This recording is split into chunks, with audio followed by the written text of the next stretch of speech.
I haven't got the opportunity for 3 years. But you know, we'll make the decision after the fight. But definitely, if we can make that fight happen, that's a fight we all want to see. What do you think about a guy like Edgar Galanga showing up and campaigning for a fight that you obviously have merited for a long time? The fans want to see for years. I mean, I don't want to say too much about that. I don't really got an opinion. Berlanga, he feels like he earned it, but the fans know who really earned that fight, and the fans.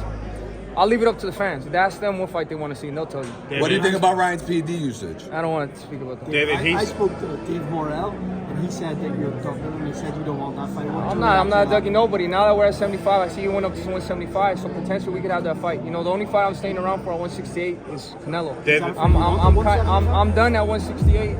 If it's not for Canelo, I'm not going down to 168. I've been there for 10 years.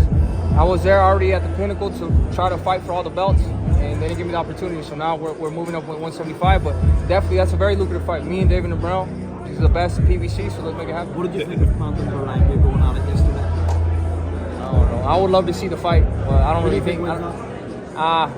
I don't know. I think Caleb Plant wins it. David, what's your opinion on Canelo saying if the money's right, he'd fight you and Jaime in the same night? Do you think he's genuinely down for making? I mean, you think he's gonna fight two people on the same night? Really? No, really? he's saying if the money. But I mean, if the money for him that's right is 200 million, well, nobody's gonna give 200 million for that. You know what I mean? So if somebody could come up to 200 million, we make a GoFund account. You know, maybe all boxing, maybe we'll get it. But as of right now, nobody's giving 200 million for that fight.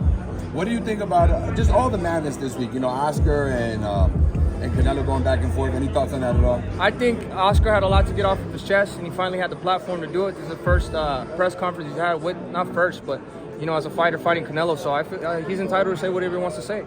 Everybody says what they want about him, so why can't he speak his mind? How about this? Prime Canelo, prime Oscar. Who do you think wins that fight? Oscar all day. Prime Oscar beats everybody. There you go, man. David, how are you feeling at 175 now, this camp? I know you've been training for a while now. But I feel good, man. I've been working extremely hard. I feel like I've been at 168 for a long time, past 10 years. So now that I go up to 175, I feel fresh, rejuvenated, and now I'm just there ready to campaign for those belts. Is 168 just, I know you mentioned you only go down for Canelo, but 168 I would imagine because it's you're not, at 75. It's not hard. It's not hard to make the weight. I just done everything I can at that. For me as a fighter, I won the WBC title, eliminated the WBC interim. I was there for 3 years. The next step was fighting Canelo for all the belts. So there's nothing else I could do at that weight class. Now it's campaign at 175. What do you make about the news? Okay, thank you, David.